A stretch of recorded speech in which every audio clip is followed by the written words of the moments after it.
நிச்சயமாகவே இந்த ஆண்டு ஒரு பெரிய அற்புதம் நடக்கும், ஒரு பெரிய அதிசயம் நடக்கும்.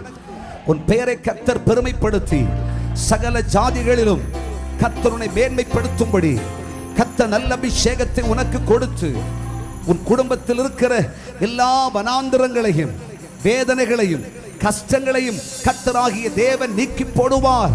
பரியாச உதடுகளுக்கு முன்பாக தேவனாகிய கர்த்தர் உன் தலையை நிமிர்ந்து நிற்கச் செய்வார். உன் கொம்பை காண்டாமிருகத்தின் கொம்பை போல மாற்றுவேன்.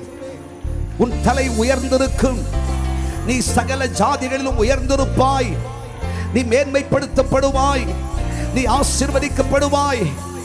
என் கட்டளைக்கு கீழ்ப்படிந்து என் கற்பனைக்கு செவி கொடுக்கிற உன்னை தேசத்தில் உயர்த்த போகிறேன், கனம் பண்ண போகிறேன். நீ எல்லாரிலும்